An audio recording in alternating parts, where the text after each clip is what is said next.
ஆண்டவரும் உலக ரட்சகருமாகிய இயேசு கிறிஸ்துவின் நாமத்தினாலே இந்த அதிகால வேளையில் இருதயத்தின் ஆழத்திலிருந்து உங்களுக்கு நல்வாழ்த்துக்கள். எரேமியா தீர்க்கதரிசன புஸ்தகம் 30வது அதிகாரம் 17வது வசனத்தை வாசித்து இந்த நாளுக்காக நாம் ஜெபிப்போம்.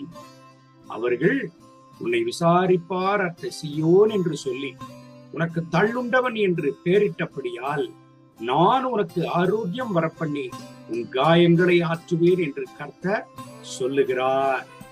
எனக்கு அன்பான தேவனுடைய பிள்ளைகளை, ஆண்டவராகிய கர்த்தர் தம்முடைய ஜனங்களோடு உற்சாகப்படுத்துகிறதான ஒரு மகிமையான வார்த்தை இது. இஸ்ரேல் ஜனங்கள் கைவிடப்பட்டார்கள், இஸ்ரேல் ஜனங்கள் உடைக்கப்பட்டார்கள், விசாரிப்பாரற்ற ஜனங்களாக இருக்கிறார்கள், அவர்களுக்கென்று யாருமே இல்லை, அவ்வளவுதான் அவர்களுடைய கதி என்று எல்லா எதிரிகளும் அவர்களை தாழ்வாய் இழிவாய் நினைக்கிற வேளையில அதுவரைக்கும் அவர்களை தண்டித்த ஆண்டவர், அதுவரைக்கும் அவர்களுடைய விண்ணப்பங்களுக்கு செவி கொடுக்காத ஆண்டவர் இந்த இடத்தில் ஆண்டவர் அவருடைய ஜனங்களின் பட்சமாக நிற்கிறார். காரணம், அழைக்கப்பட்டவர்களை கைவிடுகிற தேவன் அல்ல அவர், தெரிந்து கொள்ளப்பட்டவர்களை ஒருபோதும் அவர் கைவிடுகிற தேவன் அல்ல.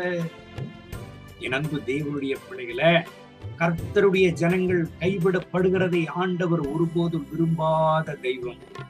ஆண்டவர் என்ற இடத்துல அவர்களை ஆற்றுகிறார், அவர்களை தீர்ச்சுகிறார், அவர்களுக்கு ஆரோக்கியத்தை கர்த்தர் வர பண்ணுகிறார்.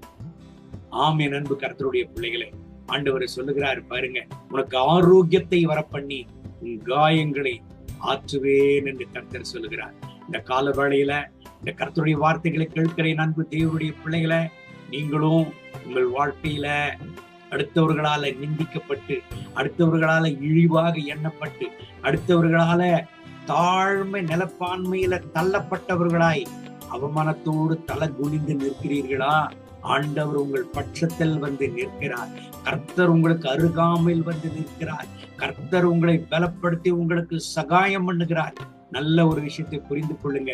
இந்த உலகம் நல்லா இருந்தாலும் புறக்கூறி பேசும், நல்லா இல்லைன்னாலும் புறக்கூறி பேசும், வியாதிப்பட்டு போனாலும் குறை கூறி பேசும், சுகத்தோடு இருந்தாலும் குறை கூறி பேசும்.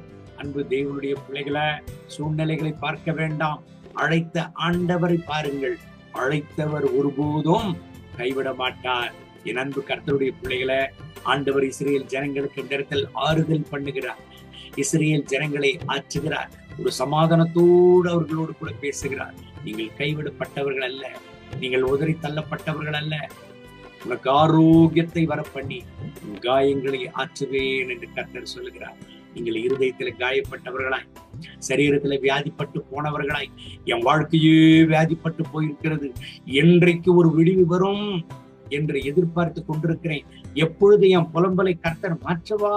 ஐயோ, என்னால இரவு வேளையில தூங்க முடியவில்லை, பகல் நேரத்தில் என்னால சமாதானமா இருக்க முடியவில்லை, ஏன்தான் இந்த நிலைமை என்னை துரத்துகிறதோ என்று உழைக்கப்பட்டு போயிருக்கிறீர்களா?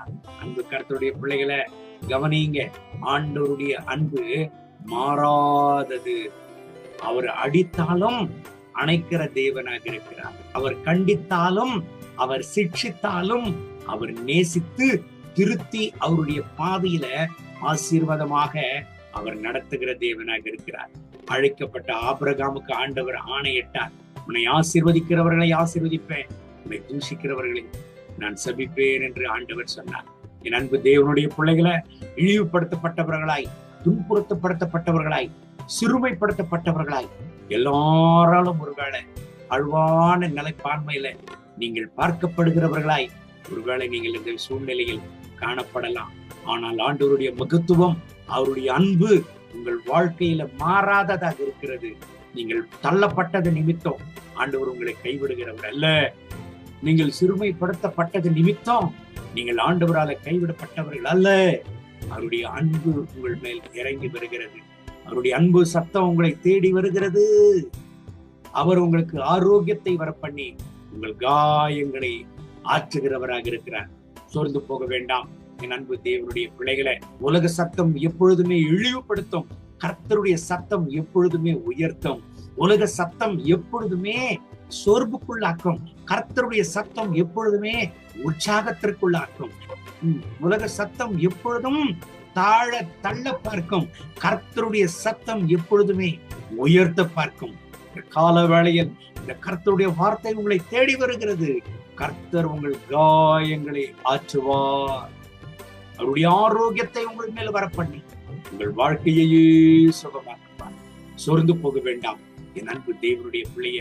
இந்த கர்த்தருடைய வார்த்தையின்படி உங்களை ஆசீர்வதித்து இந்த நாள் முழுவதும் அவர் உங்களை நடத்துவாராக. கண்களை மூடி ஜெபிப்போமா? அன்பின் தேவனே, இந்த கால வேளையில் இந்த வசனத்தை கேட்டு இந்த ஜெபத்தில் இணைந்து என்னோடு ஜெபித்துக் கொண்டிருக்கிற என் அன்பு தேவனுடைய பிள்ளைகளுக்காக ஜெபிக்கிறேன். இவர்கள் மேல் ஆரோக்கியத்தை வரப்பண்ணி இவர்கள் காயங்களை கட்டுங்க.